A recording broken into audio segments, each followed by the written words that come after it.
Do you think Sneako believes anything? Because he's not a particularly intelligent individual. I don't know if he's doing it because, like, you know, it gets attention, or if he's doing it because he's like, he genuinely believes the thing he says. But when it's very hard for me to get a read on the guy. I think he believes everything that he says, but his beliefs are like puddle deep.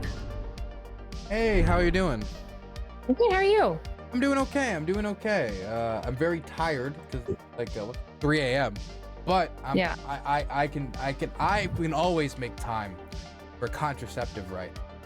Wow. Yeah. What a good male feminist you are. I'm really proud of you. I'm such a great white man. You truly are. Truly. When are you gonna make the essential white man tier list for Twitch streaming, and when are you gonna put me in the top number 5? Well, first of all, can I be on the list? Yeah, of course. Okay. I'm gonna make it at the same time that you make a essential white woman pick me list, and then you put me at the top. Fantastic. I'm gonna put you on every tier. Okay, only you on every tier. Nice. Depending on my mood that day, I'm either A tier or D tier. Do you want cams, or what do you? Or you just want my we can do succulent, cams. Beautiful voice. Succulent, beautiful voice. I think I'm gonna do cams. Wow! Look at that beautiful surrounding. Isn't it nice? It's a bunker. Is it actually? Yes, it is a bunker. It's my bunker studio, so I can keep streaming even when our city gets bombed. Nice. Yeah. Priorities. Is it like underground then? It must be underground and like steel reinforced. It's underground. Unless the building I'm in literally gets hit, I won't even hear it. Oh, really? Even if the building I'm in gets hit, unless like I should still technically be okay. Imagine just streaming through your building and coming down on you. I think I might lose the internet if our building gets hit, though. That's true. That's true. Is it it must be reinforced then? Yep. I don't think I'm gonna give the specs of it. But yeah, it's I'm feel very safe. I am in the safest place I'm ever in the country is when I'm streaming in the studio, which is why I need to spend more time in the studio. Yeah, that's good. So tell me about your dolphin adventures. Tell me about dolphins. Aren't they like rapists? What? Yeah, I've heard that like dolphins like rape the fuck out of things all the time. What the fuck? What? I mean, I love dolphins too, but aren't they like little sexual degenerates? Not that I'm aware of. I'm not. Look, no dolphin ever raped me. Okay. Okay. Okay. Good to know. Maybe a little bit of sexual harassment, but never rape. Would it even be rape, or would you consent? I'm not going to say I would like to. I'm not going to pull a Vosh here and start talking about fucking an animal. Okay. I'm not going to have that clip out there in the wild. I'm not doing that. Can you imagine? Right, like, hey, hello, Mr. Zelensky. I would like you to do an interview with me. Yes, I was doing some research, and do you want to fuck our nation's dolphins, Mr. Burns? Do you? No, I don't want to fuck the dolphins. What if it's a really nice dolphin, really attractive? Well, if it's very shapely. Well, if it's really shapely, no. All right, you got me. If it's really shapely, then maybe. Oh, never. I would never. It was cool though to see that they actually had an aquarium open in Kharkiv. Going to Kharkiv now is so much different than what it was like going to it the first time. The first time I was in Kharkiv, I heard artillery constantly. We had to jump into like the rubble of a sports center, a local sports facility when the electrical grid was getting bombed out. The power was going in and out because the Russians kept trying to like freeze out the city. Now like the city's much more lively. A lot more restaurants are open. A lot more stores are open. The parks are full of people walking their kids, walking their dogs. And this is all because the Russians got pushed back. Their artillery got pushed back because of the Kharkiv counteroffensive, which the Russians are trying to. They've actually, I think, amassed about 100,000 troops in Luhansk to attack the Oblast again. So maybe they'll attempt to get back within range of shelling distance. But hopefully that won't be the case. But it's so much better now, which I think is a great example of like the importance of, you know, the only way you can secure that these cities are not getting constantly bombarded is if you make it impossible for the Russians to bombard them. Yeah. Pushing the line back. Yeah. Absolutely. So apparently dolphin sex can be violent and coercive, and gangs of 2 or 3 male bottlenose dolphins will isolate a single female from a pod and forcibly mate with her for weeks at a time. To keep her in line, they make aggressive noises, threatening movements, and even smack her around with their tails. And if she tries to swim away, they chase her down.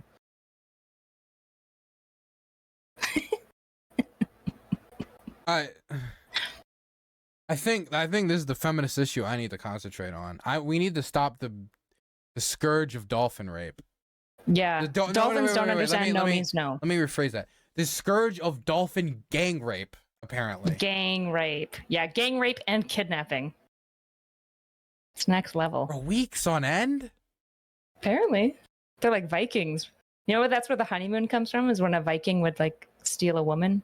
He would just like rape her for a month straight until the next moon to try to get her pregnant. And if she didn't get pregnant, he had to let her go. I don't know why I have so many rape facts. You got a lot of rape facts. You have like a post-it note of like rape facts next to your computer? No, I'm like such a classic white girl that I used to be really into like true crime docs and like that sort of macabre stuff. And I feel like men will fixate on like studying like old wars and stuff like that, which is like where like men are getting like most likely violently die, and like women will watch like true crime, which is the most likely area where we're gonna have I don't focus on wars. Yeah, no, not at all. No, I don't focus on wars. You're like, I'm in Ukraine, but all I'm here to talk about is dolphins. Yeah, I came here to stop the dolphin rape. That's what I came here to do. The Ukrainian dolphin, situation is crazy. It's absolutely atrocious. Okay, so we are supposed to talk about contraceptives. We're here to talk about contraceptives. So we are. I don't know how you want to kick this off, but I first want to say that I believe that women should be allowed to choose their own medicines. Brave. Okay, we're good? Very brave. We're good? Wow. We're done? We wrapped up here? Do you want to add that rape is bad as well? I'm just asking for your dolphin viewers. I'll console with my advisors. Okay, okay. That's very brave of you, honestly. Thank you. I appreciate that. I agree that women should also be able to decide whether or not they take birth control. And I also agree that they should be able to vote, unlike Pearl, apparently. I saw you. Have you talked to Pearl? No, I wish. I would love to talk to Pearl. Why is she so fucking stupid? Like, she can't contribute anything ever. I don't know. For a while I was like, it's just a grift, but now I kind of wonder if she's just like it's a grift, but also like probably like I just don't know if I don't know if she can like reason through things very well. But she'll say these crazy things like, "Oh, I don't know if women should vote. Maybe we should take away that." And then you'll ask why, and then I'll be like, "Well, but what about the draft? Because of the draft."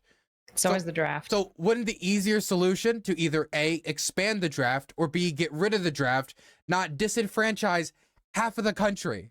But she doesn't think any of these things through behind besides like step one.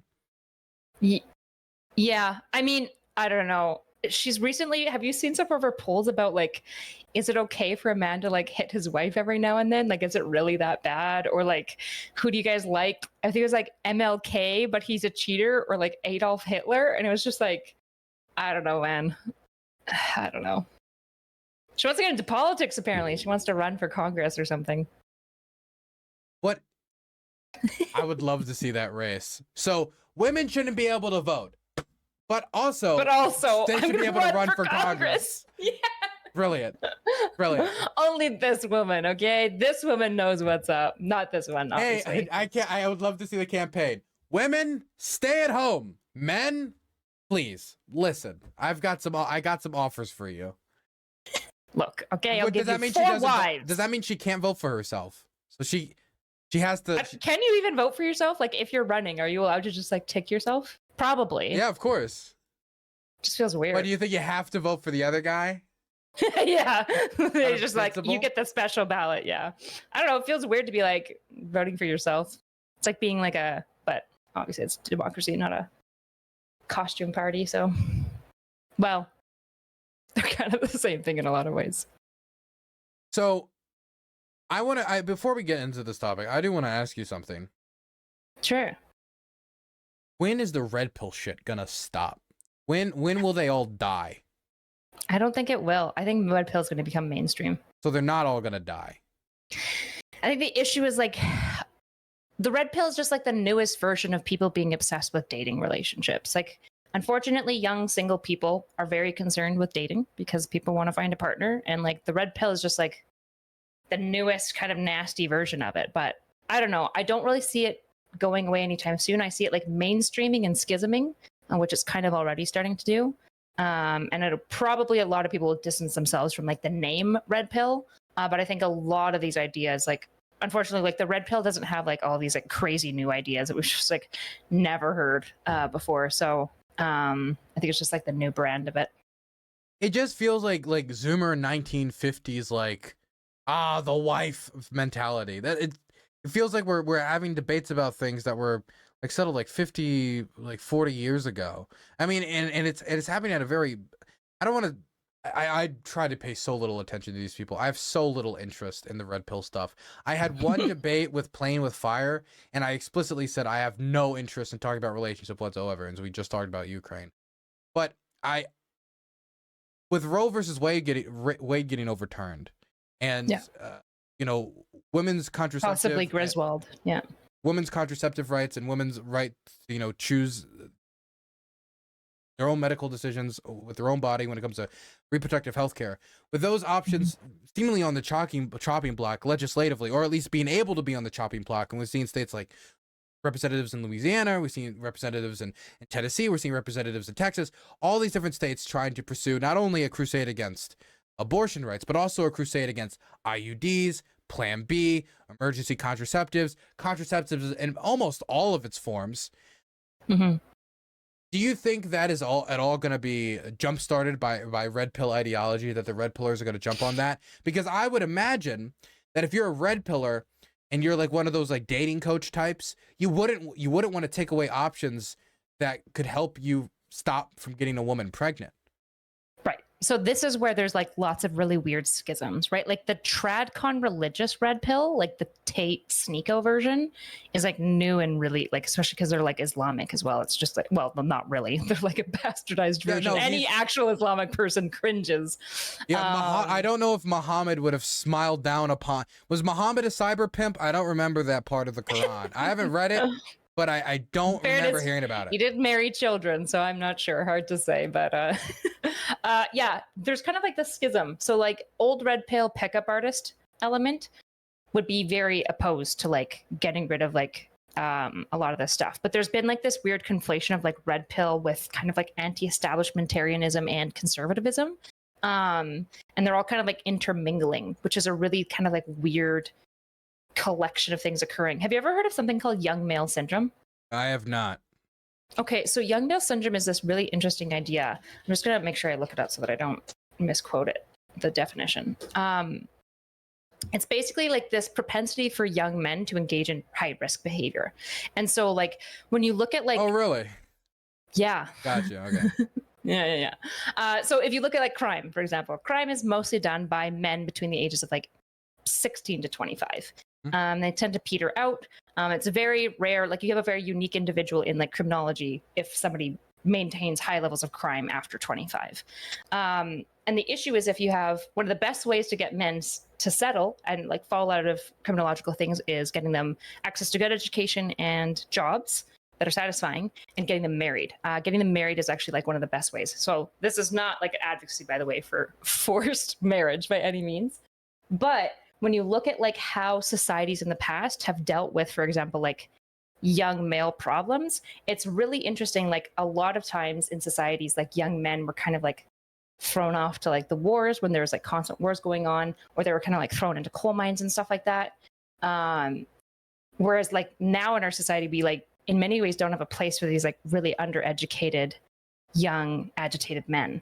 And so they like, I think they convalesce online and create like this like cesspool echo chamber space, which is, it's a really interesting, I don't know, I find the population so interesting, but that's because I'm really interested in like these types of like mental health psychology. I think now you've convinced me we need to subsidize coal mines in West Virginia, take all of these red pillars in all the comment sections by force. Joe Biden should take them at gunpoint, put them into the mines, get them productive, working not only to help the economy and help with Bidenomics. This is a new wave of Bidenomics, but also, de-radicalizing them.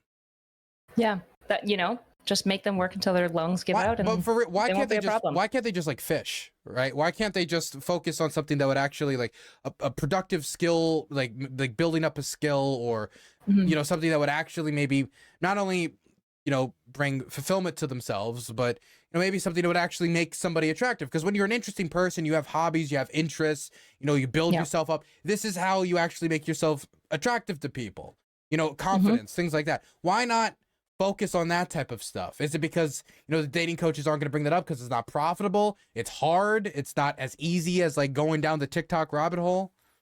I mean, so one thing I actually appreciate about the red pill is I do find like true OG red pill guys do talk to men a lot about like work on yourself, like get fit, figure your life out, like don't be a bum, right? And they're very clear, like if you're just like a lazy loser, yeah, so unsurprisingly, like nobody's going to be attracted to you. I also like when I look at society, I kind of like look at the way that we've engaged like societally between the two genders is really interesting. And I think like feminism has done a really good job of addressing a lot of like, not perfectly, and there's still a lot of issues around like for women. But they've done a good job of, I think, like stretching the boxes that women can occupy and really pushing on like the edges of like what it even means to be a woman. And I don't see that happening as much, particularly for like, again, these like low income men, which often include a lot of men of color, right? There's been a lot less of like a push for this. And then we also have this like intergenerational systemic thing of like fatherlessness for young men, and also like men going to war and dying. So like it's not just like fatherlessness in the traditional like single mom way, but also like dads, even if they are coming back from a war, which is just like really complicated with like PTSD and untreated. And so there's this interesting theory about like intergenerational trauma amongst men specifically, which has led to this kind of like really hollowed version of like our society's conception of like masculinities, which is really important for society to like have these types of like social scripts for people to fall into.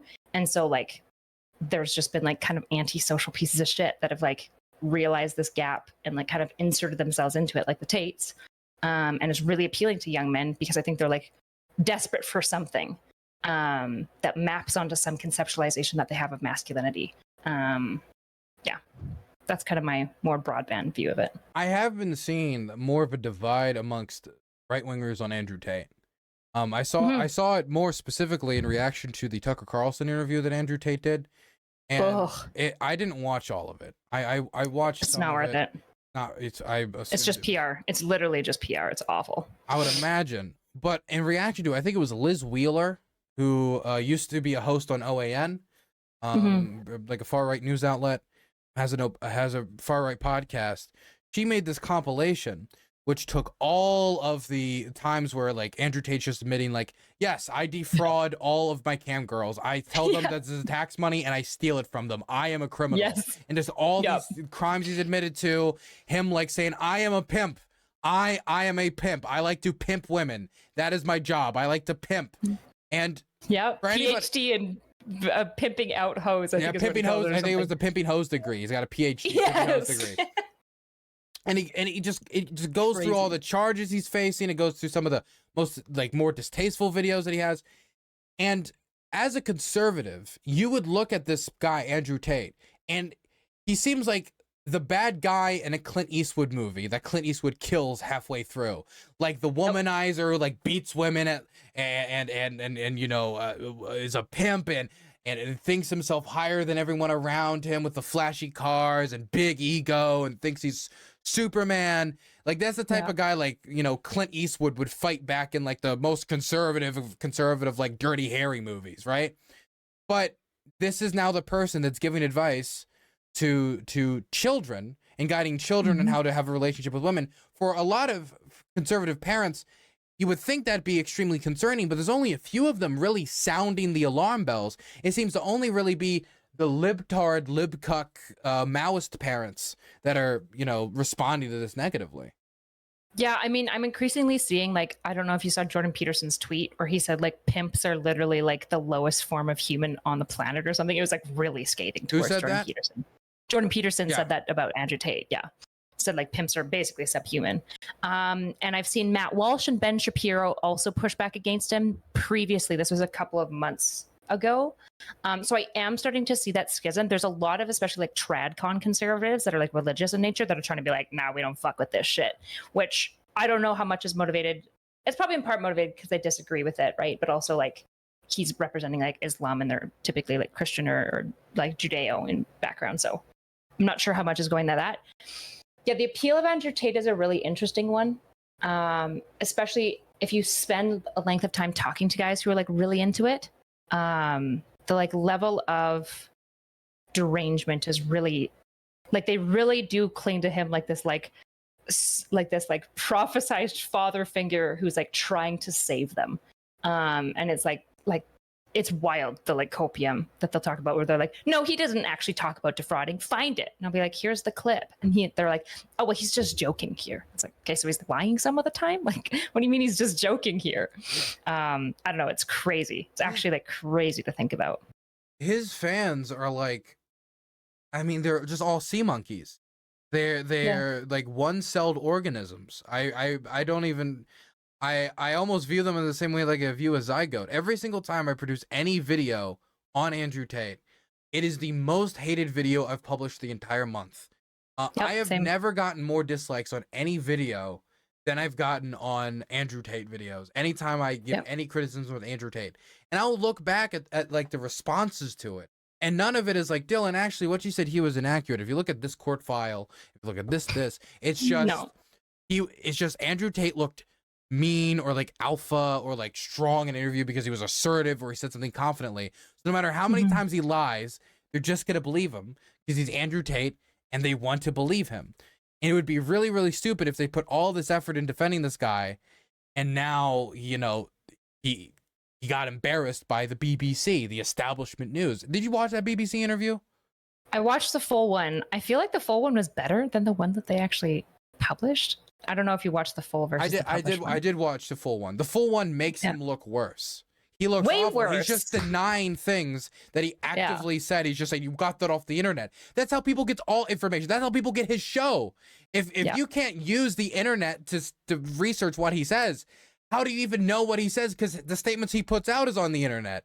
It doesn't make any sense at all. Like, it's basic scrutiny. Yeah, I mean, there's some tough stuff, right? Like, I watched the full interview and I think she did really well at points, and then she really floundered at points. And like anywhere where she flounders, right, they're just gonna like obsessively like be like, see, look at. And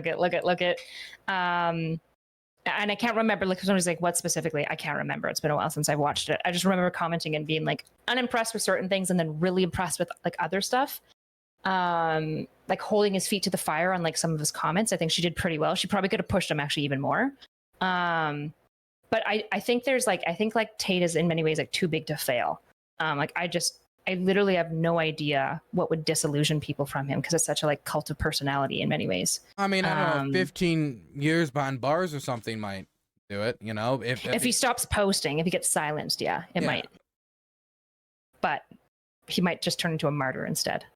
I hope Romania prosecutes him. I hope it's all fake, actually. I hope he's in prison for no good reason. I think it'd be funny because the thing, and I mean that, and I know that's a cruel thing to say, and I don't think I really believe that. But honestly, after watching that clip where he's like, I'm gonna move to Romania because I want to take advantage of the corruption. I want to come here and I want to take advantage of corruption. I know a lot of Romanians that fight really, really hard to fight corruption on the daily. Something that is actually like destroying their country in the post-Soviet states. How much government funds are getting stolen from them? Money that should be going to like pensions, money that should be going to like old babushkas that need to pay their bills is being taken by these government officials. These government officials are being corrupt for these business contracts. Real issue that's affecting not only Romanian society, but a lot of post-Soviet states. And he goes there trying to take advantage of it. And now all of a sudden he's crying foul over corruption, accused corruption. Yeah. It feels like it would be like cosmic justice, wouldn't it? Yeah, I mean, it would. The issue is like, I hope he gets the justice that he deserves. If he's sex trafficking people, I hope he's put away. Yeah. The issue is when I look at Andrew Tate, what I see is like a really spooky thing to me, which is like such level of distrust that so many people have for a number of our institutions that like if he got put away incorrectly, I'm really like the anti-institutional sentiments within like a lot of different democracies, but particularly America's, really concern me, even though I think there's like understandable reasons why you would be like frustrated with like certain corruptions within like the democratic like government. Conflated with this like young male syndrome, like agitation that's like connected to him. I don't know. It just makes me really nervous for the future, because I feel like there's got to be a way to build the bridge. Because at the end of the day, like I understand feeling like they're just like an amoeba, like they're just like these like little zygotes, these like single cell idiots, but they're also like somebody's like brother. They're also somebody's like nephew, or like somebody that they know. And there's so many people getting like wrapped up into this world that it's like, this is like, these boys are going to be with women. These boys are going to father children. And I don't just want them like shipped off and killed, obviously. Like, I want to like really look at this and go like, what has our society done to create a situation that's so extreme and so hard to rectify? And what can we do to rectify it? And I don't know. I don't pretend to have all the answers, obviously. But yeah, I think red pill death camps would be a little harsh. I do think that'd be a little far. The thing that gets me though is if Andrew Tate gets charged and is found not guilty, which I would think it would be a clear show that it wasn't corrupt if he was shown not guilty, because if it was corrupt, they would just say guilty and just throw him away in prison. It's not like like corrupt regimes haven't done that before. We're seeing in Thailand right now as they're trying to make like the political opposition to them, like they're trying to throw like garbage charges at them about business dealings. They've done this in Russia. They've done this in a lot of regimes around the world. I don't know why, if it's such a corrupt regime, why they wouldn't be able to do that with Tate. But if he's found not guilty, they're going to use that as evidence of, see, it was a scheme and we've just proven right. If he is found guilty, then it was haha, they got him because they're all corrupt and it's all a scheme. No matter how this goes, it's going to reinforce what his fans already currently believe. And so it feels like there's no way to win here. There's just a way to lose harder. That's something that's interesting about like his own narrative, where it's like, I don't think Andrew Tate's not smart. He's clearly smart. He's built into his narrative an unfalsifiable world. Like he can't be found wrong. Any outcome is evidence of his matrix, which is like a little spooky. Because then what do you do with this, right? And I don't know. I don't know the answer. But I feel like when we like look at like the geopolitics of like what's going on, like imagine if Andrew Tate tomorrow came out and stand like Trump. I wonder what that would do to like the American democracy. Like how would that affect the next voting? I don't know if it would really have any effect on voting. I don't know how. You don't think so? So many of these men don't vote. Yeah, a lot of them don't. So a lot of them don't vote. That's true. But I have seen so many people think that they can get young people to vote. Okay, and they try really hard. They invest a lot of money, invest a lot of resources.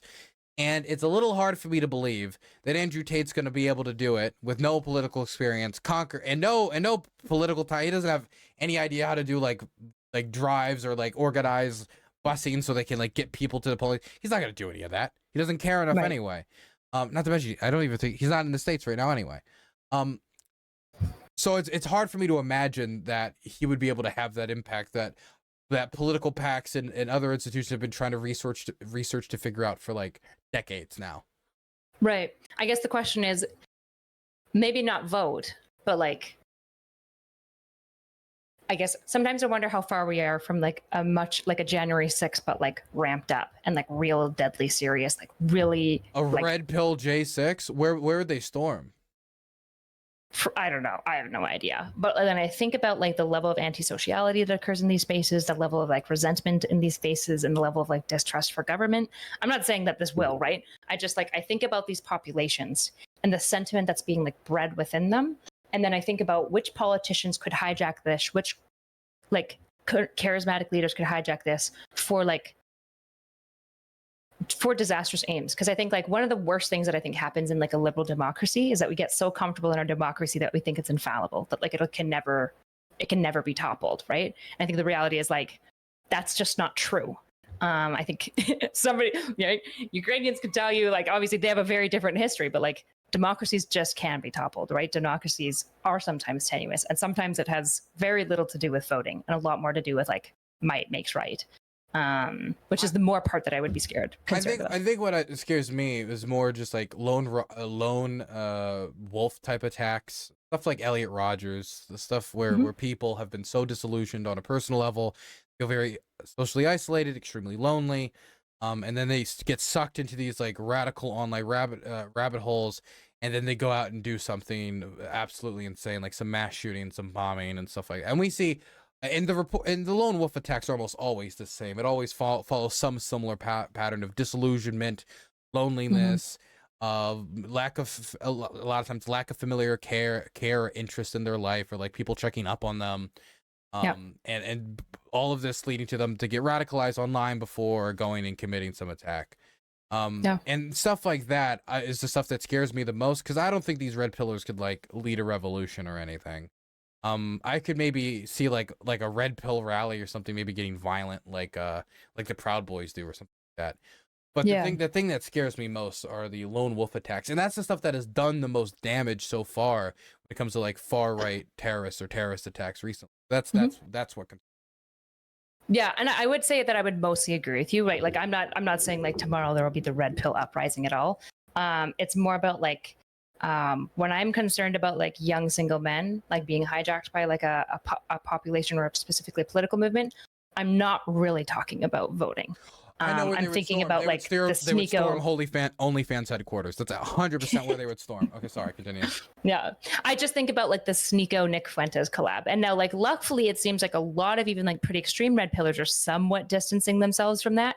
But that's where the like weird bubble intersections concern me, not because I think there's going to be most of the red pill space is going to go into that, but it's like which of the red pill space will have enough in common with the Nick Fuentes space to kind of like get like pulled in. That's more of the concern that I have. Wouldn't Nick Fuentes deport Sneako? Yes. Yes.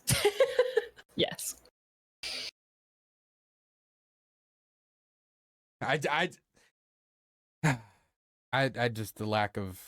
I do you think Sneako believes anything? Because he's not a particularly intelligent individual. I don't know if he's doing it because like it gets attention, or if he's doing it because he's like he genuinely believes the thing he says. But it's very hard for me to get a read on the guy. I think he believes everything that he says, but his beliefs are like puddle deep, right? So like when you say like, do you believe this? He really does. But if you go, well, how much have you thought about this? He'll probably say a lot. But if you could like truth fairy it, you'd find out like not actually a lot. He hasn't actually thought about the ramifications. He hasn't really thought about the fact that he's a mixed color person saying that Nick Fuentes will be is going to be the next president. You better hope not. That would be the worst possible outcome for you. Just to be clear, like hopefully that's not true. Also, you're like hedonistic sleeping around. That wouldn't happen either because also Muslim. Yeah. Brown Nick Muslim Fuentes is a Catholic. Yeah, he's a fundy Catholic. Non-procreative sex. Let's not call him fundy Catholic. That makes it sound a lot cooler. He's such a fundy, it just. Yeah. What do you want to call it? Radical? Radical. Yeah, I guess. Let's get into contraceptives. So we have some topics we're going to talk about today. A few TikToks and interesting interactions. Do you want to get us into it, or do you want to open us up? I'm very bad at transitions. Sure, yeah.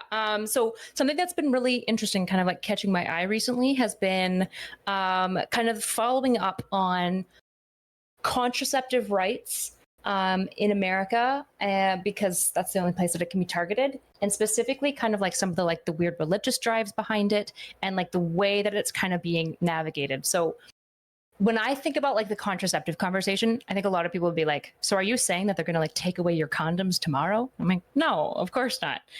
But what is happening in my view is like an attempt at laying fundamental groundwork that could be utilized to like create a situation that could escalate some sort of like lawsuit to the Supreme Court that would provide an opportunity for like Griswold to be overturned. Griswold is like the precedent for like contraceptive access with privacy. And Judge Thomas was very clear that like any precedent set through like the privacy argument, which was what Roe v. Wade was, he thinks is really sus and should be kind of reviewed. And he explicitly named Griswold.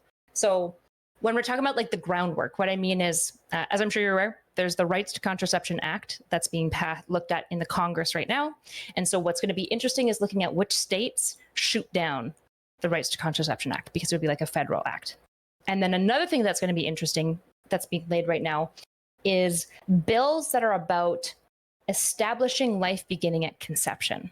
Because if life is established at conception, there are a number of birth control methods that would potentially be considered abortifacients, which would be potentially banned under these bills. So Plan B is an obvious one, which is like the emergency contraceptive. That one fully blocks implantation, but there are a number of hormonal birth controls that one of the three things that they do is prevent implantation, but they also ideally prevent conception through two methods, right? And so the question is, if these contraceptive bills, if these like life at conception bills get passed in Wisconsin, Virginia, Ohio, is where they exist right now. The question is, are we including hormonal IUDs? Because those do prevent implantation. They also ideally prevent ovulation, but if ovulation occurs, ideally it makes the uterus so hostile that the sperm doesn't survive to fertilize the egg. But if that also occurs, it also prevents implantation. That's why it has such an effective rate. So is that an abortifacient? And if it's an abortifacient under this law, does that mean hormonal IUDs? Well, what about hormonal birth control? Does hormonal birth control? So like, this is the issue is most people don't realize like the different ways that birth controls work, particularly things like hormonals and like injectables and stuff like that.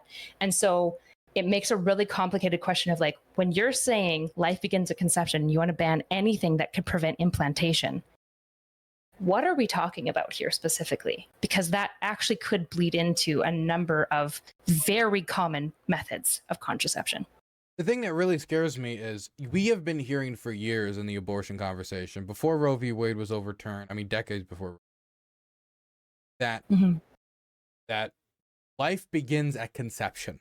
That isn't just the legal argument that some people have tried to make, or they want to establish it as in like legislation, but that is the moral argument that has been made. And there's like a generation of pro-life activists, anti-choice activists that have been trained in this mantra that life begins at conception, human life, personhood begins at conception. Now, I think it is unbelievably silly to say that a full breathing, feeling human being that can feel the full spectrum of emotions, can feel pain, love, sadness, can see, breathe, talk, communicate, is of the same moral worth of a 1 to 2 cell organism like a zygote, something that has the same ability to think and feel as like a blade of grass.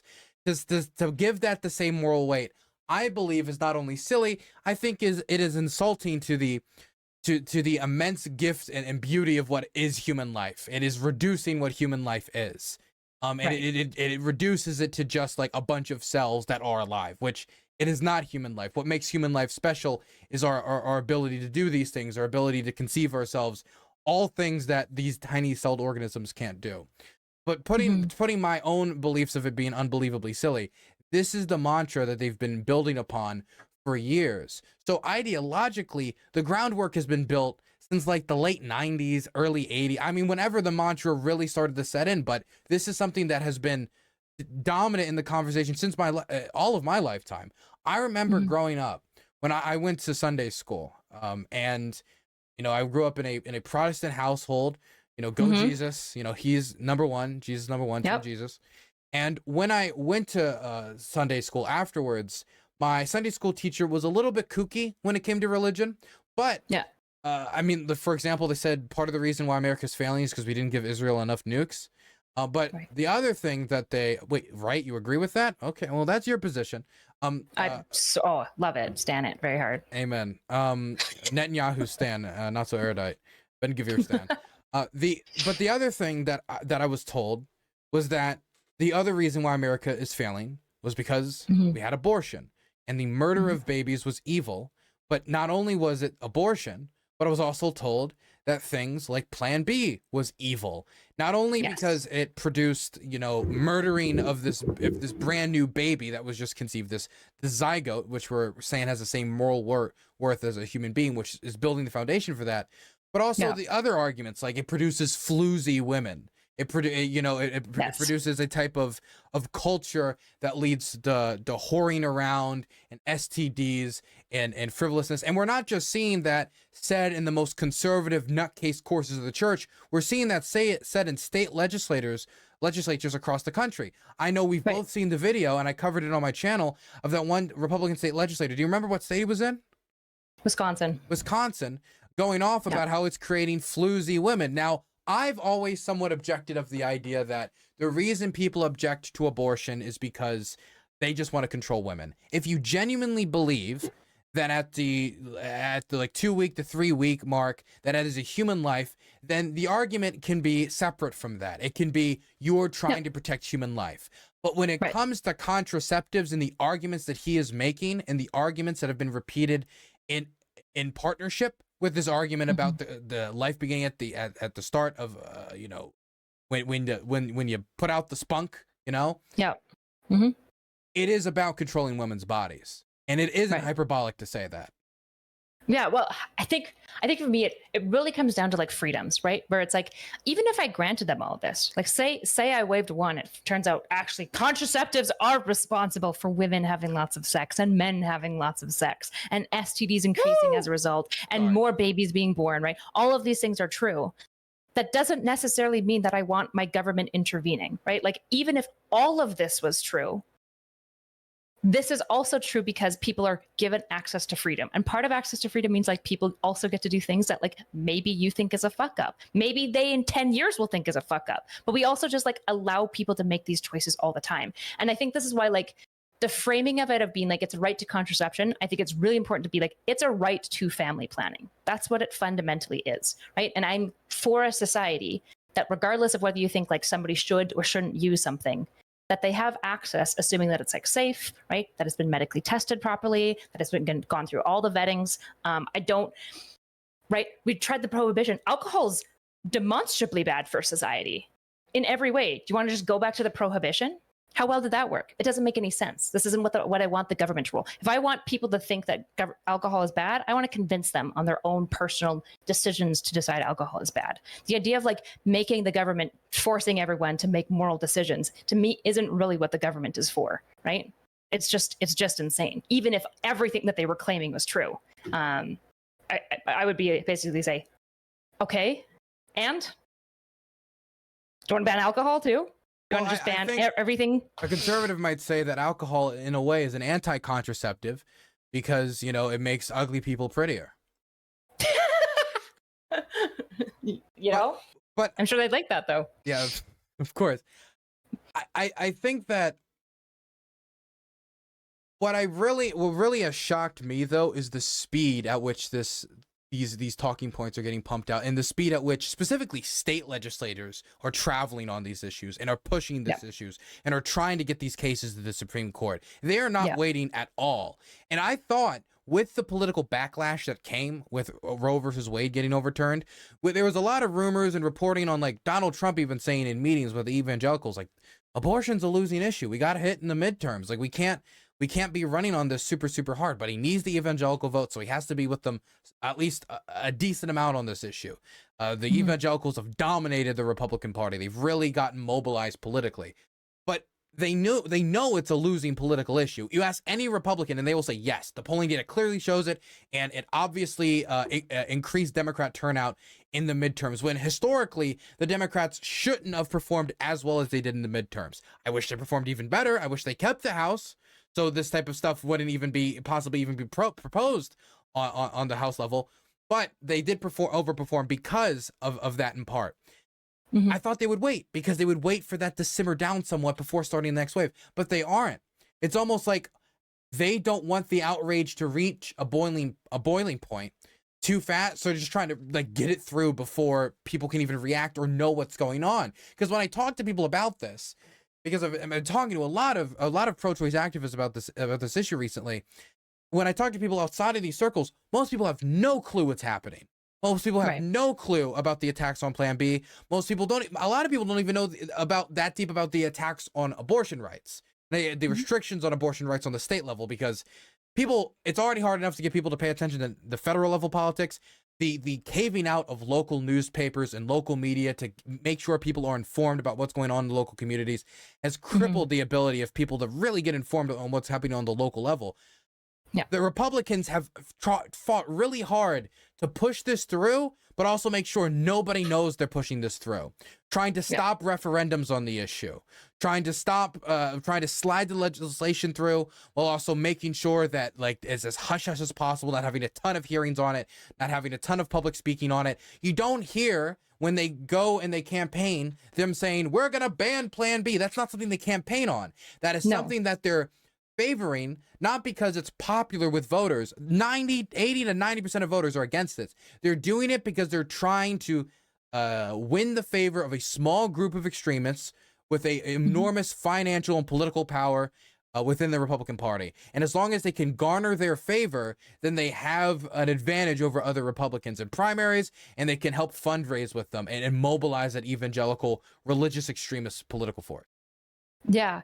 I think like pointing to religious extremism, I think is really interesting specifically because there's a lot of interesting stuff, for example, going on in the Catholic Church right now that directly ties to this, right? So I'm not sure if you're aware of kind of the infighting that's been occurring in the Catholic Church, but the Pope is, a lot of people who are quite progressive will probably like yell at me saying this, but historically the Catholic Church has aimed to be decently progressive, particularly politically for its time. It tends to be socially quite conservative and very like rigid, but politically it tends to be very progressive, particularly since like the 18th century. And this has resulted, the current Pope is under a lot of like tension because there's a whole bunch of like really traditionalist Catholics that really don't like the current Pope. Think that he's like really bad because he's a lot more like chill on a number of like topics, particularly when it comes to things like condoms and stuff like that. Not that he's pro-it, but he does his best to basically be like, I'm not here to talk about non-Catholics. And really importantly, there's a really big frustration that he's not super politically involved anymore. Like he really tries to be pretty hands-off nowadays, and the church has really pulled back from being politically involved, which is frustrating certain Catholic groups. So if you ever see anything in America talking about how silly it is that recently the FBI have been flagging certain Catholic extremists who want to listen to a Latin mass, which sounds like silly. Why would you care about whether or not people want to listen to a Latin mass? The issue is because the Pope found out that a group of kind of like more kind of extreme more extremist group was basically only having Latin masses. And he basically said, you're supposed to have like a mass in English and a mass in Latin. And they were only doing the Latin mass.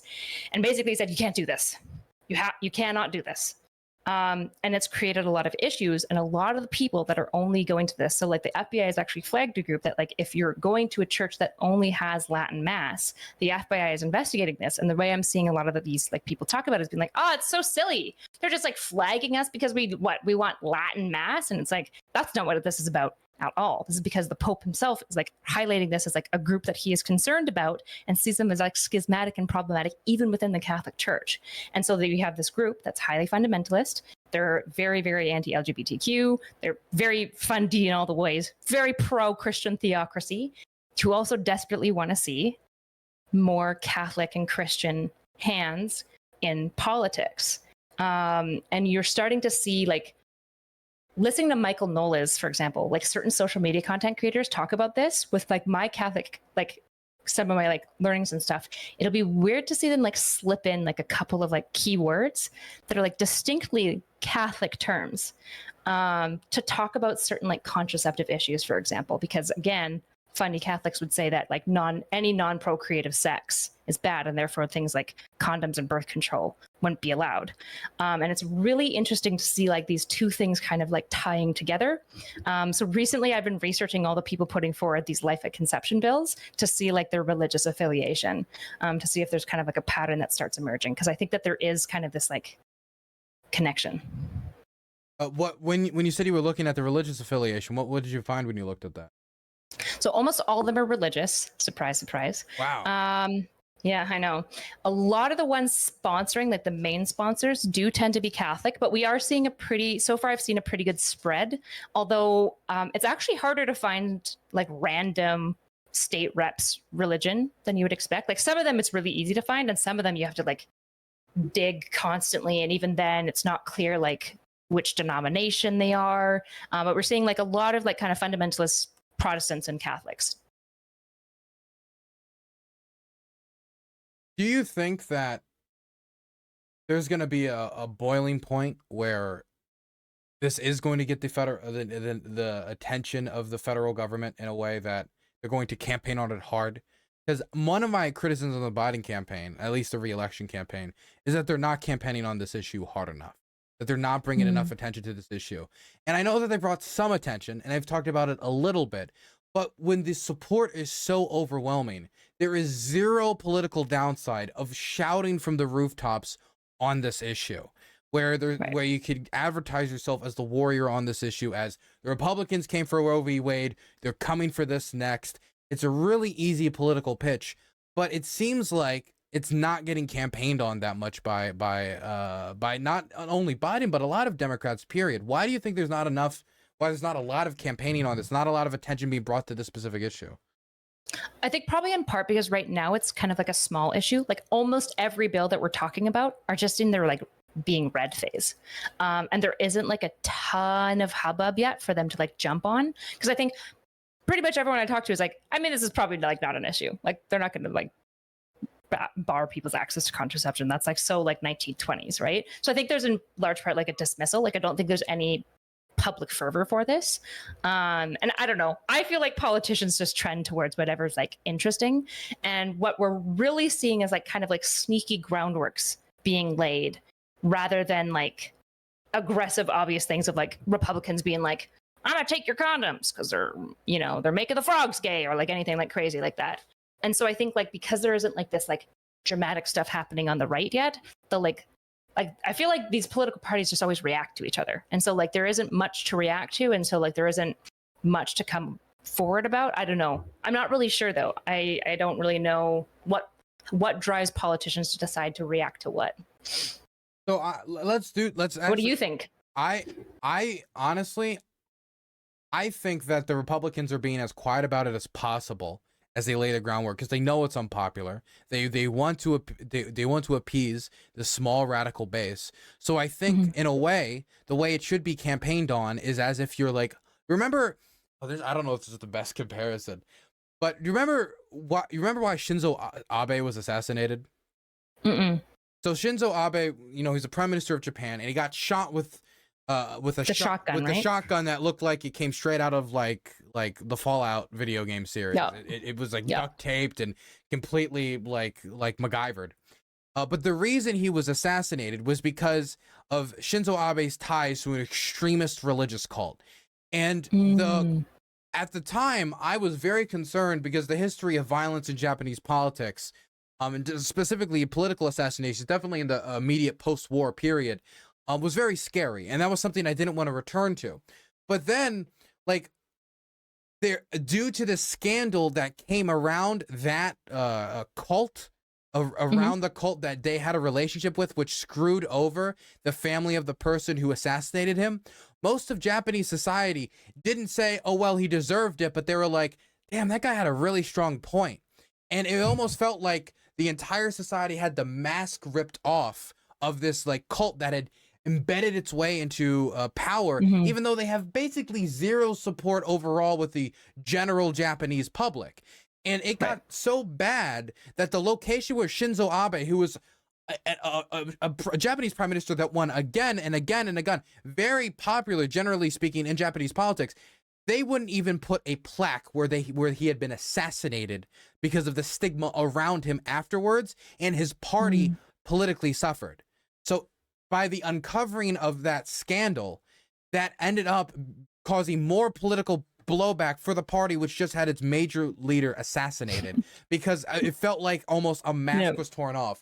Now, the reason I bring it up is it feels like, in my opinion, the concentration should be almost on unveiling the fact that the Republican Party is led by religious fundamentalists who are trying to legislate people's bodies and what they can and can't do when it comes to their own religious beliefs, and what they can do when it comes to their reproductive health care choices without without their say, without their comment, when these are many of the same people who just lambasted on and on and on about a person's right to healthcare choice when it comes to vaccines. But then when it comes to things like contraceptives, they've just completely made a 180. That's why I really liked that ad recently. I don't know. I think we shared it in the Discord group we're in together, where there was like a man and a woman about to do the dirty, and there was just a Republican congressman in the corner like, no, I'm just watching, make sure you don't do anything illegal. Don't use that condom. I thought that was great. I think that type of highlighting of it was fantastic. But I think there should be more concentration on the crazy religious figures that they meet with and their positions, the backroom people of who's advising people. Because a lot of people don't know about how radical Donald Trump's religious advisors were when it comes to not only just contraceptives, but like end time prophecies, like crazy, crazy stuff. Yeah. I mean, this is getting into, you're like sneaking to my like slightly conspiratorial anti-institutional type, but it's like this idea. I remember talking about it in a poli-sci class about like the tyranny of the minority, which is like not, because usually in democracies it's the tyranny of majority that we're like always worried about. But it's like this interesting thing that I always wonder about, which is like when you get like select types of lobbyist groups that like have kind of like intentional actions of like getting super democratically involved and positioning themselves like where they can be speaking to like elected officials, and you have a populace that's basically asleep politically, right? Like, let's be honest, what's politics nowadays? It's just like screaming about trans issues. Like that's literally all politics is. Nobody's talking about like the economy. No, the woke mind virus is the #1 issue facing America. That's what we need a real vaccine for. Yeah. And you know, we don't want to talk about like, you know what the vaccine for the woke mind virus is? The Bible. True, truly. Amen. Or the Quran. Yes. But I don't know. There's this, I don't know. It just feels like it's very conspiratorial. But I can definitely see small kind of like loud groups being even more effective politically than you would like realize. And I do think our system has good counterbalances for that. But again, like you said, it requires like the mask being ripped off. And the problem, as I'm sure you'd agree, Republicans do some like shady shit, but then like they'll like introduce like new bills or like new processes into like governance, for example. And then Democrats, when they get like greater power, instead of being like, that was really bad, this is not democratic, and undoing that policy, like what happened with the Supreme Court voting with the judges and stuff, like the new policy that got implemented that allowed them to like elect more judges than they otherwise should have been allowed to as a president. The Democrats are like, that's really bad, and we're going to use it. And it's like, no, just like repeal it. But I understand this, right? Where it's like, but if they're doing all the naughty things first, we're just going to lose all the time if we don't do the naughty things. And it's just like, the problem is that like, you know, the democracy counterbalances itself by the tension that exists between like the left and the right within America. But also like, if you're both doing shady shit that's like increasingly undemocratic, and the one group is doing it because they're like, well, the other group's doing it, and the other group's kind of like spearheading it. It's like, okay, well, what do we want? Do we just like, it weakens our institutions? Exactly. Do we want like Joe Biden being like, yeah, I think there's voter fraud? I don't think he ever will, by the way. I don't think Joe Biden's going to do anything. Really it's like, is that what we want in our society? I don't, for one. I want to see like corrective of like democratic policies. And I understand the frustration of being like, yeah, it'd be nice if like the GOP would stop doing that first. And it's like, you're right, it would. But how much easier would it be to like nail them on this shit if we just nailed them on that shit, you know? And so there's like this like weird question that I have of like, why aren't we investigating more of this? Why aren't we like looking into this? And I think because people don't care. I think one of the clearest examples I could give of like the demasking that needs to happen, this isn't about specifically contraceptive, but I think it's a good example to illustrate my point here, is like TurboTax. TurboTax is really, really good at lobbying the United States government to not change your tax policy, to make it as complicated as possible for everyday Americans and how they file their taxes. So they have to file with TurboTax, because if they don't tell the federal government, who already knows how much money you need to pay, by the way, if you don't tell them the exact amount and give them the exact amount, you can get in real trouble. And so, knowing that you can get in real trouble, you go to these institutions like TurboTax, who then makes money off of you, takes that money, and then pays the government to make sure that they don't change the system to make it any more simple. And I talk to people like Danish fans and like my friends in other countries. This is not how it works in other countries. Other countries is like, here's the bill. You can get you can maybe file and ask for the more complicated version, but it'll just be like, here's the bill, here's the amount, this is how much you have to pay, we're done, right? That's not how it works here. Americans should be able to pay their taxes simply from their home. That is physically possible, but it is in large part due to the lobbying of organizations like TurboTax, which would lose 90 to 95% of their business if this was to change. They have solely dedicated themselves to lobbying against it as hard as possible, because if they don't, then they basically go out of business. So they're trying to create a need for themselves, which doesn't really exist without them artificially creating it. Right. Yeah. And like, I mean, we see this all the time, right? This is why I say I have that anti-institutionalist bug, right? Like, don't get me started on big pharma, and like the like sneaky little fingers, which is like where I call it, like, it's not really the tyranny of the minority, because that implies that it's like the people, or it's like tyranny of like large multinational corporations doing whatever the fuck they can to try to maximize profits. But I think it's a really, one thing that big pharma will probably have our backs on is they're probably going to be lobbying really hard against bills that are anti-contraception. That is true. That is very true. I wanted to watch this TikTok that you posted in the group that we're in together. It's from Isabel Brown. Yes. I wanted to watch. She's the new conservative Barbie now that Lauren Southern has like reformed her ways. And Lauren Southern. Hey, wait. What do you mean reformed her ways? Reformed her ways. Have you seen like the new videos that she's come out? Oh wow, so she's a Marxist Leninist non-binary person now. Oh yeah, hardcore. She's definitely still conservative, but she's definitely like way less like, shooting flare guns at immigrant ships. She's a lot more feminist. She's critiquing a lot of like really old views of like women and stuff like that. So she's definitely not the Barbie of the right anymore. And this is the last time we debated Ukraine, and she had Alexander Dugin's translator translate her Russian for her in that debate. And like it's kind of hard to imagine that reforming that quickly. I mean, it was less than a year that we had that debate. Yeah, her summer has been very interesting. There's been lots of therapy has been had. So I'm not saying she's perfect, and I'm not saying that her Ukraine takes are good, and I'm not saying I agree with all of her takes. I'm just saying Isabella Brown. I don't think Lauren Southern occupies like the conservative Barbie role as well anymore as somebody like Isabella Brown probably will, or like Brett Cooper. So Isabella Brown, do you want to share screens, or how should we do this? I could share screens too. Sure, yeah, that'll work. Fantastic. I'll watch your screen. Great. I feel like I want to out fearmonger the conservatives when it comes to TikTok content creators. I should just accuse every TikTok content creator of being like a Chinese agent and be done with it. Sometimes, I understand the desire to be as shitty as everyone else, but I don't know, man. You ask her what's her opinion on Taiwan. You don't know what she's gonna say. Who's paying her? You never know. That's true. So, what should I expect going into this video? Because I know nothing about this person. What should I prepare myself mentally for? She's just she's probably, the white girl videos where like the dog, she like will put like her dog's tongue in her mouth for like, that like classic white girl trope. Yeah, like the white women have sex with dogs. Yes. Not have sex. It's usually like they'll just like do like really weird. You're doing it the blunt. You're doing it the soft. You're being soft about it. No, there's also that stereotype as well.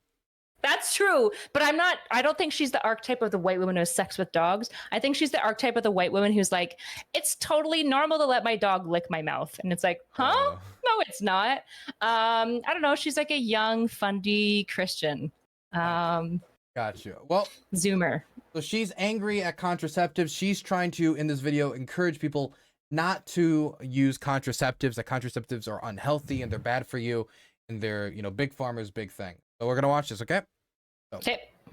They're now trying to paint quitting your birth control pills as a right-wing conspiracy theory. NBC News actually published an article last week in which they bring up several prominent conservative influencers' experience talking about why they quit birth control, or the scientific reality that there are massive negative side effects, not just to your physical health, like a huge increased risk for breast cancer, blood clots, strokes, migraines, acne, the whole nine, but also your mental and emotional health, in which which we are now discovering that taking hormonal birth control pills literally changes every single thing about your personality, how you respond to stress, how interested you are in your hobbies, even what type of man you're attracted to. Spoiler alert, being on birth control makes you more attracted to more feminine men rather than masculine men. But way more importantly, every single day, I hear countless stories from young women that are quitting birth control in droves, and it has nothing to do with the letter of your voter registration next to your name. This is all, of course, happening in the exact same week that the media is trying to convince you that human trafficking of children is also a right-wing conspiracy theory. I am more and more convinced with every passing day that birth control is going to be our generation's smoking. Like, we're going to wake up decades from now and ask, how on earth did anyone let us take these prescription hormone medications? Quit your birth control. It was the best decision I ever made. Wow, that's a lot. There's a lot there. There's a lot of science and facts and logic there. A lot of science, facts, and logic. So first things first, the feminine men thing. It sounds like I need to take some birth control. I didn't know that's just going to supercharge my attraction to femboys.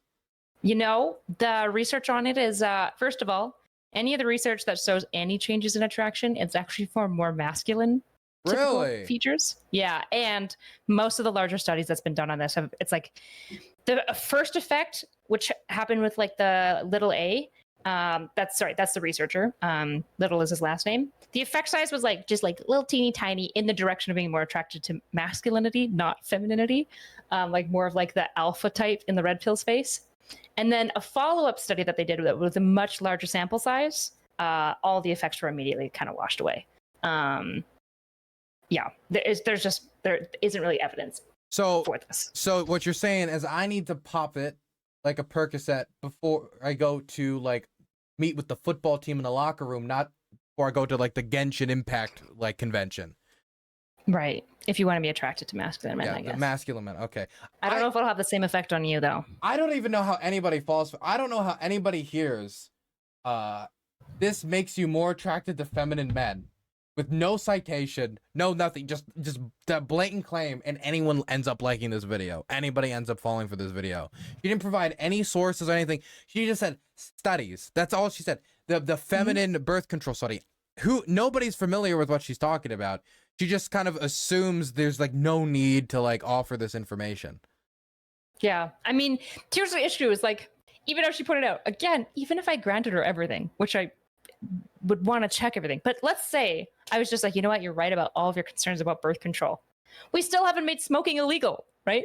Like it's so wild. And also it's so frustrating to me with, for example, so my story with birth control, I went on birth control because we found like basically like a precancerous tumor on my ovary when I was like 21.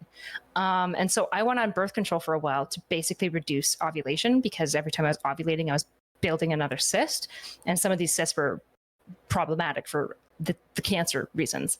And so like it's such a reductive thing of being like, yeah, hormone birth control does have a lot of side effects. It isn't the best choice for everyone. And I would agree that sometimes it gets pushed on women sooner than it should. Like, oh, you're anxious, have some birth control. Oh, you have acne, have some birth control. And it's like, there's probably other things that we consider before this. But this is to the feminist point that like the medical healthcare system is failing women. This isn't to like the point of like, so we should ban birth control, right? Like that's not the solution here, right? That would be like taking any medication. Like there's an abortifacient called methotrexate that is being banned in certain areas after Roe v. Wade, but it's because you can take it and cause an abortion, and you can also take it to deal with rheumatoid arthritis, right? So it's like, yeah, there are side effects of these medications. They're like massive hormone disruptors, like they change the hormones. But again, that doesn't mean that we ban these things. Like that is not the leap that we need to go to. And some women need to be on birth control. Like that's just the reality, even just for medical needs. I liked the claim also that it changes your entire personality. Now I've never taken birth control, right? I wouldn't personally know, but I've dated people on birth control. I haven't noticed any like major personality shift. Like they're coming out like, hello, I'm I'm French now. Like I don't, what is she even referring to? So one thing I will say, like when I first started on birth control, I remember like the first month, especially, Like every girl who's done this, and most trans women as well, when you start taking like different levels of E and progesterone, your emotions do kind of weird things for a little bit. So like I've like chatted with some trans women as well. They're like, yeah, I just started crying at everything. When I started birth control, I remember distinctly there was this ad that came on the TV for salt. It was they were like a food company that was cutting salt out of their food. And so like, it was like this little salt shaker guy who was like walking around the house and like knocking and like trying to get in. And then he started like crying and was like sitting in like the rain outside because he's like rejected because they're cutting salt of their foods. And I cried for like 10 minutes straight. No word of a lie. So it's like, again, there are some shifts, right? Just like if you take Prozac, there are going to be shifts to like certain things. Personality is tricky. But mood can definitely shift around. It can create like some level of like volatility. A lot of this levels out though over time. And also again, a lot of women go, yeah, it does shift some things, but it's worth it for all of the benefits I get from it. That's like a lot of people's like decision when it comes to medication. I don't know. It's so strange to me as somebody like anyone who talks about like mental health medications, where it's like, yeah, any medication has a side effect. And most people on medications have to kind of do like the toss up of like, well, the side effects, are they worth dealing with the benefits of the medication, and kind of like weighing these two things. I don't know. I want people to be able to have that engagement. For some women, birth control is not a good choice. For some women, it's a really good choice. I don't know. It's not that complicated.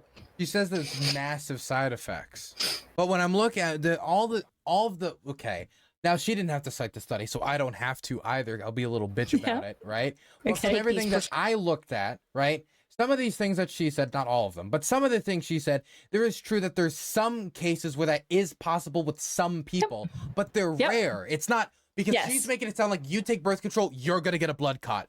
You take birth control, you're going to get this. You're going to have this massive side effect. You're going to be in the ER. You're going to have an internal hemorrhage. Yeah. That's not what's happening. It's like, for example, vaccines. When you take a vaccine, for the vast majority of people, you're not going to be feeling any side effects. Your arm's going to maybe be a little like sore for a day. Maybe you'll get like maybe the sniffles a little bit depending on what type of vaccine it is. Yeah. But for the vast majority of people, you're not going to have any massive side effects. But for a very small percentage, very, very small percentage, they might get a blood clot for a very small percentage of people. Now, that is outweighed by the medical benefits statistically of getting the vaccine, by the amount of lives it saves and how it protects you from the disease. It's such a small percentage that she's trying to turn into a massive thing that it just isn't there. Yeah, I mean, I feel like she should list also affects like your chance of like ovulating and having children. Like, true, it also does that thing. I don't know. I just want to say one last thing. Yeah. What I've seen this thing on a few locations, conservatives talking about this recently. Democrats and liberals think human trafficking is a conspiracy. I don't know. I feel like liberals also don't love child trafficking, but I am solidly against human trafficking. I hate traffic. It's very annoying to be in traffic. But I don't what is this referring? Is this like a reference to The Sound of Freedom? Like the movie? I've no idea. I have no idea where this is coming from. I don't feel like I've ever seen this. I will say, like, I feel like in the past, conspiracy theorists has been used to like dismiss kind of extreme positions on both sides, to be honest. I don't really know. She has another TikTok in her feed because I was like kind of like spit a little bit like schadenfreude, like hate watching a little bit, where she talks about how like Joe Biden had the FBI take down on their page the like informational that they have about child trafficking. Doesn't cite a source, doesn't show the web page. I have no idea if that's true. I'm guessing it's maybe related to Pizzagate. I don't know. I have no idea. I think there's a movie released recently called like The Sound of Freedom. And people had criticisms of the movie, or specifically the people behind the movie. It's a movie, like a documentary that's supposed to highlight child trafficking. It was some critiques of it, or the people behind it. And that has been, I believe this is an equivocation to say, to critique said movie, or to critique the people behind it, is to endorse child trafficking, or is to be in favor of child trafficking. It can never be that actually they just disagree with this movie, or it always has to be the Democrats are literally the worst. They're the devil. It has to be the worst incarnation of evil. Because if it's not going to be as, eye-catching or attractive to like rage people into go voting for people if it's like, well, actually they're against human trafficking too, and they would like to fund anti-human trafficking programs as well. It's just that the specific movie, The Sound of Freedom, they disagree with how it presented X, Y, and Z issue. It can't be that, because that's boring. Who cares about that? It has to be that every liberal has a small 3-year-old child under their bed where they suck the adrenochrome out of every night. Right. I mean, okay, I'm going to be the dirty centrist here. I feel like, and I'm going to be the Canadian more so.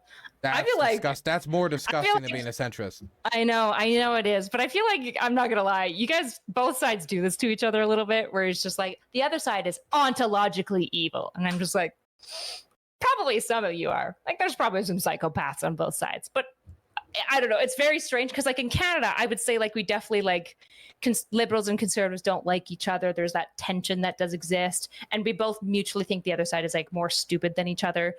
But there's less of, like, this. But again, that's in part because, like, the political, like, checks and balance system within Canada is very different. Like, we check and balance our powers by, like, major minority and our multi-party system, whereas like America, as your two-party system, your power checks are based on the tension between your two parties. So I don't know, I feel like this is like the founding fathers like greatest like overstep, is being like, I wonder if our own like balance of power system might make everyone hate each other a little bit. But I don't know, there's cons to our system. So I don't know, I'm being the dirty Canadian where I'm like, I don't know, I see you guys all doing that to each other. It's kind of weird as a Canadian. We don't really operate like this, but I mean, it is true that I think some people will like simplify like like, for example, when somebody talks about the issue of abortion, it's much easier to say they just want to control women's bodies than believing that somebody genuinely believes that it's murder, right? And while I still disagree with that, I understand if you genuinely believe that it's murder. I understand the position more than literally the desire to control women's body, which I do believe the contraceptive issue has a lot more to do with literally wanting to control women's bodies, as that one like state senator was admitting to actively. Like, I don't want women to be floozy, right? He couldn't get none, so no one else can get none, right? Ugh, awful. Yeah. Is there any other TikToks or interesting clips or moments you wanted to review tonight? Let me see what I sent you. There's a good old Pearly Things talking about it. There's the bedroom coach talking about how birth control is the start of all evil. Wait, what was his? Wait. His name's the bedroom coach? Yeah. We're going with him. Advice for women. Girls, quit using birth control pills. They are dangerous to your health. They also can cause you to mate select partners in a completely different way. That's why you end up in unhappy relationships. 4 likes. Rough. Bedroom coach. I don't know if the bedroom coach is the same guy in the video or not. I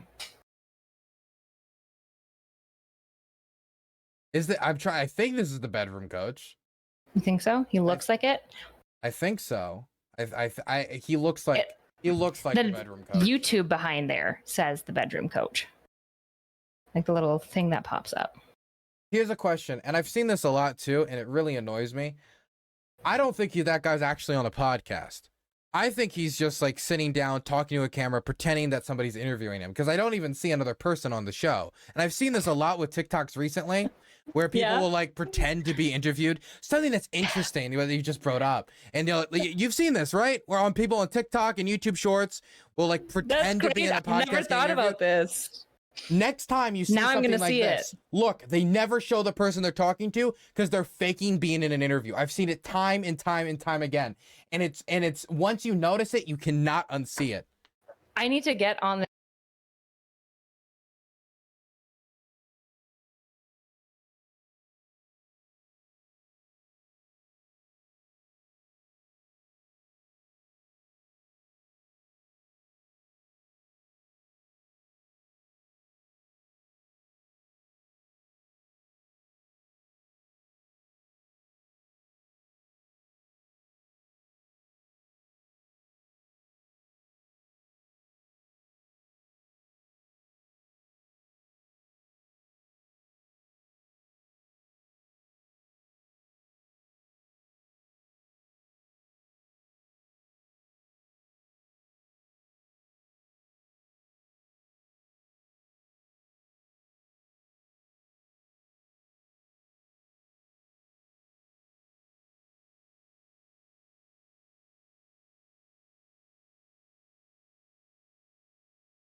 So that study happened, and it's where the dual mating hypothesis first came out of, about like women on their ovulation.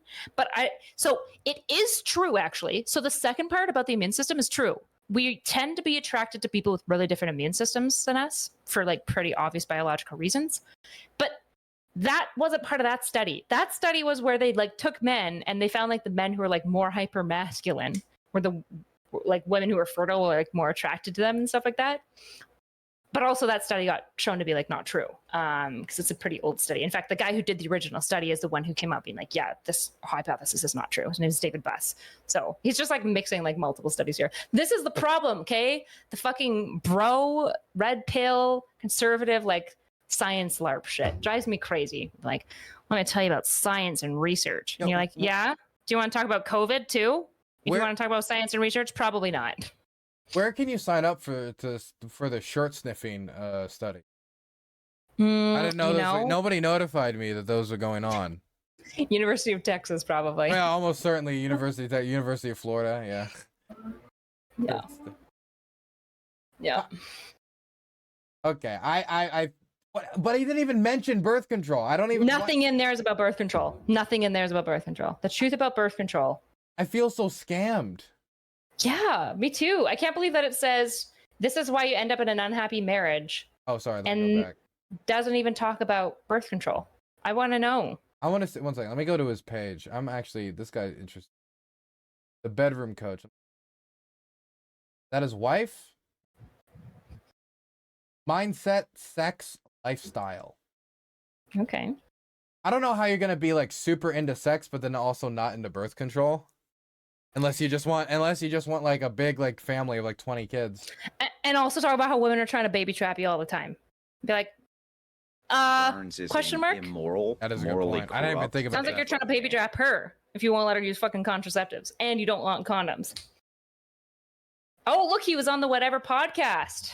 Wow. So he is okay. So he just okay. So people would have heard about him. It's just nobody liked him and followed him. Okay, got you.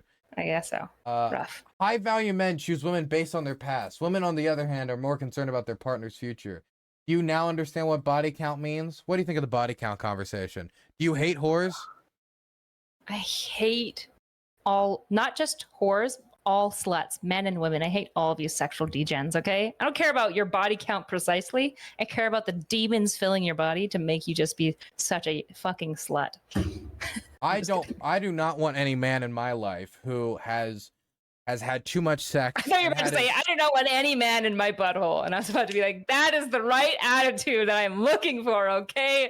No degenerate sex. No, that's not true. I'm just kidding. I cannot say that. I will always tell the truth, and I cannot say that. But I don't want men who've had too much sex because their penis, as we all know, as Yale has proven time and time again, shrinks from the pressure of the vagina. It gets crushed and it becomes smaller and smaller. Mm-hmm. And so I don't want that. And so that's why I only date virgin men. Based. It's very noble of you. Yeah, I have heard the whole like, the hot dog going through the cheese grater scenario of it slowly shrinking your dick over time, making it less valuable. Yeah, I don't know. The body count shit is like, it's like an old heuristic that just like doesn't work anymore. I think it's very cringe. I also just like, it's like the worst way to vet. Like what they claim that it's vetting for, because I think you can vet your partners for whatever the fuck you want. I don't care who you fuck or why you fuck. I don't care. I'm not interested as long as it's consensual. I don't care if it's a non-binary person. I don't give a fuck about people's bedroom behavior. Oh, sorry. Do you want to tell me about your bedroom behavior? Mindset hack. Guys, remember that sex is a reward for your girlfriend, not for you. Adopt this mindset and watch your love life explode. Thank me later, gent. Sex is a reward for women.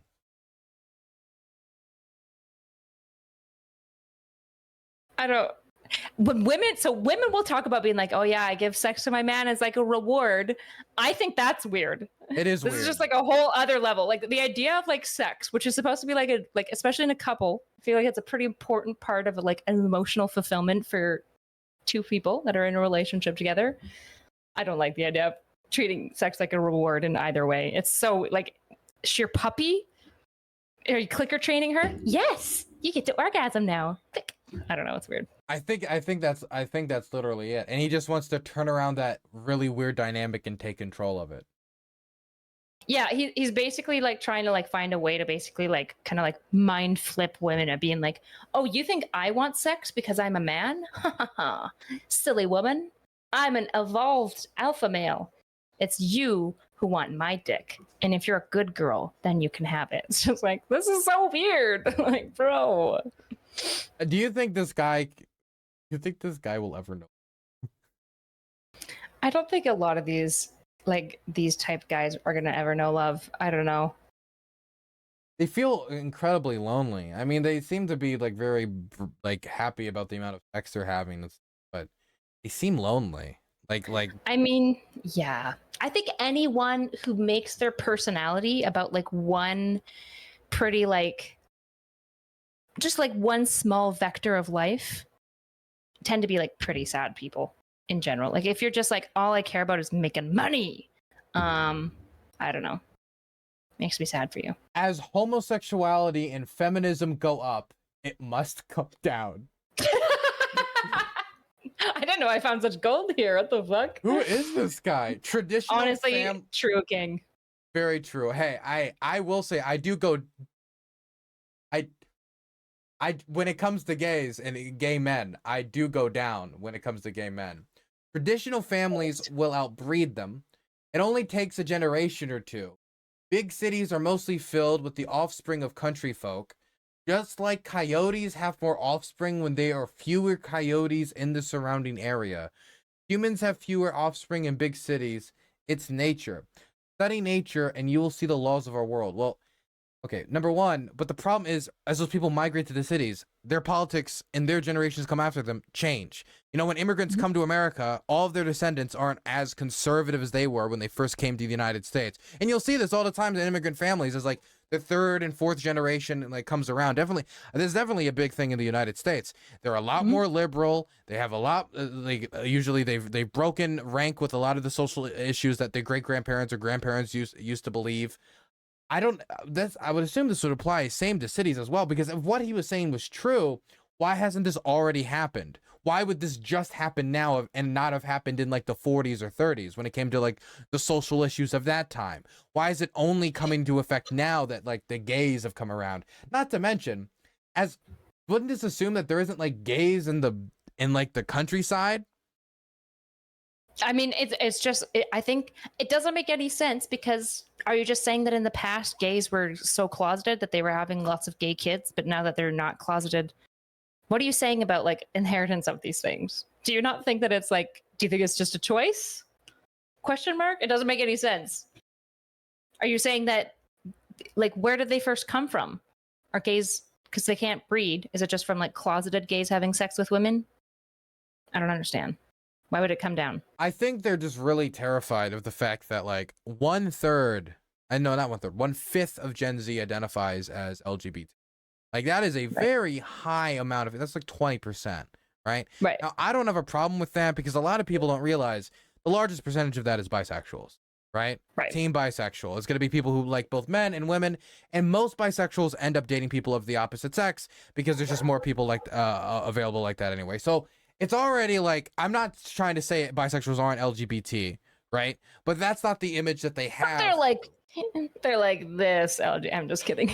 Yeah, they better watch it, you know, as one of them. But they're the letter that's going to get kicked out. They're not invited to the cookout. Yeah, when the homo fascists take over, they will not be accepted.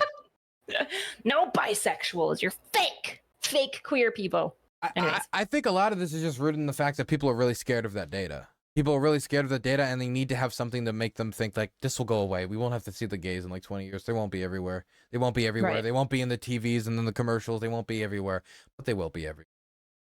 Yep. Because they're having sex with your mom and procreating. Amen. Idiots. Amen. Yeah, there's so many strange things in here. It's also assuming that feminists only also beget feminists, that if a woman is a feminist, that she just like will pass that down to her children, whereas conservative women would never. Whereas like I feel like some of the most extreme rad femmes I know typically come from religious fundy households. So if all your traditional families are outbreeding, all you're doing is creating a whole bunch of people that once they go to university, they're gonna be like, fuck you, and like swap to the opposite side. Cause that's like one of the most like common tropes ever. I don't know. It's just like so many problems with this tweet. Man, what an interesting guy. The bedroom coach. The bedroom coach. Would you take his advice? You know, I do like to be rewarded with orgasm, so. Okay. Look, if he'll clicker train me to orgasm, sure. Okay. That sounds awesome. I'm just imagining it like it's like a dog. Like you're like, you want the cookie? Like it's I don't understand what it is. I'd have to watch to see his explanation. It's very strange. Turn her into a puddle. Quick Okay. tip. Don't try too hard to please your girlfriend in the bedroom if you want her to climax. Okay, this could be a good tip if it's like there's nothing worse than if you feel really pressured by your partner to come, because then you're like so in your head about trying to come. That's like way harder to come because you're like, I just want to make them happy by coming. So like maybe that's what he's talking about. Because I would say that's like true. Like the more pressure there is in like a sexual encounter for orgasm to happen, I feel like it can like definitely make it harder. If you don't orgasm, you kind of like feel bad. There's probably nothing like less sexually attractive than a guy being like, did you come yet? How about now? Did you come yet? Okay, what about now? You know? That's true, but but the sentence is don't try hard to please your girlfriend in the bedroom. Not Yeah, that's the weird don't part. try too hard to make your girlfriend climax. It follows it up by saying it's basically don't try too hard to please her if you want her to climax. So it sounds more like the less you care about the woman's pleasure, the more she'll be into it, because the woman's duty is to like serve, and he at the end of the day he said he's like rewarding them with sex, so it already feels like he's like a sexual caste system. Yeah, I missed the please part in there. Pro tip, as somebody who has sex with a guy who's very interested in making women feel good, they're a good time. Big 10 out of 10. Would recommend men who are highly motivated to please their girlfriends. It's a good time, especially if, you know, if two partners both want to, if both partners like kink is like giving the other partner pleasure, that's like, I feel like that's a recipe for a really good sexual dynamic. Personally, I like depressed French uninterested sex. Like, ugh, yeah, like you just kind of like falling over each other. I think that's while you're like smoking a drag. You're like, okay, did you come yet? Please, I have studying to do. I'm a very bad French accent. I'm trying to read. Slow down. This baguette is very hard to put cream cheese on. No, I'm just making extremely cringe French stereotypes. It's okay. They deserve it. They do deserve it. Actually, the British deserve it more. Why do the British deserve it more? You know why. Yeah, you're... You know exactly why. I do know. Well, do you think that's enough? I think that's enough. I think I'm done with these. I think that's enough of these. Yeah, I mean, if anyone's interested in like helping research on the contraceptive stuff, there's a couple links that I can like send out to people if you'd like. There's kind of like a group amassing to research the bills and stuff. All this, so I do think it's going to be something that's interesting. All the progressive streamers have started to be controlled by big pill. As we're all fighting for contraceptives, we're all helping with a big research doc on contraceptive issues to help people who are trying to make content on this issue, or trying to like pump stuff out there to bring attention to this. And I mean, the main problem that we're facing, this is part of the reason why we're all being organized to do this, and we're working with a lot of activists on this issue, activists with Progressive Victory and otherwise, is because it's not an issue of it's not the issue that we need to convince people, right? People are already convinced of the validity of protecting contraceptives and contraceptive rights. It's just a matter of informing people of the crusade or the upcoming crusade, however imminent you think this is, against contraceptives. And preparing people for that fight, as we're going to see not only more red pillars, but more religious fundamentalists, more people in state senate and state houses, and eventually on the federal level. Do we really think that if Paul Gosar or Marjorie Taylor Greene or Matt Gaetz or any of these other clowns, if any of these other people had the opportunity under, like, I don't know, President Mike Pence, or because again, people are thinking just about Donald Trump, and it's hard to imagine Donald Trump saying we're going to ban the pill. I think if there's anything he would stick his neck out to defend, it's for his ability to cheat on his wife without getting in too much trouble, having like a child outside of wedlock. But after him, right, you get somebody like Mike Pence, you have a rejuvenated evangelical faction within the Republican Party. It's not crazy to imagine them electing an evangelical or very religious fundamentalist president, depending on the political situation. And then how they're going to pursue contraceptives on the federal level could be quite scary. And that's not even talking about how Congress will deal with it, because Congress could pass it without the president's support as well. And so I think the main thing right now is to just make sure that people know what's happening and to keep track of what's happening in your own state. Don't just wait for a new story to fall out of the sky and like come up in your Twitter feed. Because if you're not interacting with stories on contraceptives on social media, that's not going to appear in your feed. Go out, look up your state with the keywords like contraceptive ban, Plan B ban, abortion ban. See what's happening in your state. See if it's possibly one of your legislators. See if it's possibly one of your legislators that's either fighting against it or possibly, and this would be the scary thing, fighting for it. And get involved. Get involved on a local level, not only with like groups like Progressive Victory, but also get involved on a grassroots level in your community and make it well known to the people who are both fighting against it and fighting in favor of it, your position in the fact that you are paying attention and they can't slip it under the radar. Right. Yeah, I think the biggest thing to be aware of is if you're in Ohio, Wisconsin, and Virginia, the life beginning at conception could potentially impact certain hormonal birth controls. So it's really, really worth kind of getting involved in that way. And remembering that what could also occur is in a state where some sort of thing that makes hormonal birth control like questionable could lead to some sort of like lawsuit. And that lawsuit could get up to the Supreme Court and could create a situation where new precedents can be established to overturn Griswold. And so I'm not saying that that's necessarily like the long con plan. That would be probably more of like a natural like outfalling of this. But I think it's really important to be aware because this is how like precedent can like change over time. And I think with Roe v. Wade, I really wish more people have been aware of the case that actually went up to the Supreme Court that caused the overturning of Roe v. Wade beforehand, so that there could be like more proactive reaction before it's too late. The Supreme Court is filled with judges that are like mostly conservative, and Roe v. Wade is like overturned, if that's what you're like opposed to. So yeah. I think the end result really should be that when somebody says this, or like an evangelical, maybe more religious fundamentalist type, because not all evangelicals believe, but a more religious fundamentalist type, goes to a congressman and says, we want you to support this legislation. He just turns to them and say, that's political suicide. That should be the end goal of this. If this ends up getting overturned, we should have the political environment already created to stop this on both a federal and local level. The political environment should already exist, and we should be ready for that. Because it does feel like, even though we knew the Roe v. Wade case was coming, that a lot of people also were kind of, caught unprepared, caught not ready for that fight on a state-by-state level. And it might become a state-by-state fight, which is also why, again, pay attention to what's going on in your state. If you're living in Ohio, Virginia, or any of the other states that don't matter.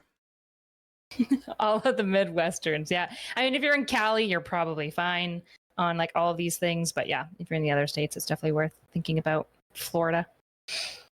Thank you. Does my couch in my background remind you of like the porn casting couch? Kind of, yeah, a little bit. Okay, got you. And maybe Is that intentional? No, it was not. It came with the bunker. Ooh, bunker with a porn couch. It might have been a Ukrainian porn couch and a bunker porn. What better place to have porn than like a super soundproofed basement dwelling space? That is true. It is very soundproof in here. I blare very loud music before stream. Well, you should do a blue light on it to see how many little cum stains are on there. Gotcha. I thought you were gonna say I should watch porn in my studio. You could do that too if you want to. Who would stop me? This is a free country. It isn't occupied by the Russians yet. Not yet. I was gonna say the Russians if they can try, but yeah. Well, get back to me. Do the blue light. Tell me how many cum stains are on your thing, and just know that you are supporting the race that likes to gang rape their own women. So. Wait, what? Oh, the dolphins. This terrified me. I just had like in a split second, I was like, NotSoErudite's been a racist the whole time. She just unveiled. It just slipped. I was at the moment. It's gonna get clerked. Oh my god. No. Could you imagine? I just like suddenly started dropping some like insane shit. I just like dropped the N-word hard R. Nick Fuentes. Like, I'm just so tired of these. Nick Fuentes comes out of the background like, haha. Yeah. I am married to a Nick, so. Oh. Yeah. But he's mixed race, so he can't be Nick Fuentes. Although I think Nick Fuentes is mixed race. Isn't he mixed race? Yeah, actually, that's not true. But he's mixed with black, so I feel like Nick Fuentes would never, he couldn't. He couldn't compromise my on Nick that? is Jamaican. No, I don't think so. No, probably not. So. Yeah. Goes with Sneako out of the country. What's with all the like most intense like the like main leaders of like major kind of like racial purifying movements never being the racial purity that they're like demanding? Like Hitler not being fucking Aryan, right? Nick Fuentes being is he part Cuban? I don't know. I know he's some mixture. Yeah, something south of the border. I don't know which one. Okay. Oh, that's really racist of you. They're just all the same to you. I'm not saying they're all brown the same. people are the same. I'm not saying they're the same. I'm just saying it's one of them. I just don't know which one. Dylan, chill. It's okay. I will not be canceled. I will not be canceled. I refuse to be canceled. Uncensored. I need my Fox primetime interview right now about being canceled. Look, the Daily Wire will hire you, okay? They have not had an opportunity to hire a queer conservative. Yeah. I don't think... Is Dave Rubin on there yet, or do they have any queer representation yet? I don't think they have any queer representation. Except for Ben Shapiro. Oh, true. Ooh, got him. Okay. Got him. Okay, now that I've called Ben Shapiro gay, I think it's time to end. It was very nice talking to you. Nice talking to you, too. You have a good one, okay? Bye. Bye, Dylan's community. Have a good day. Bye-bye.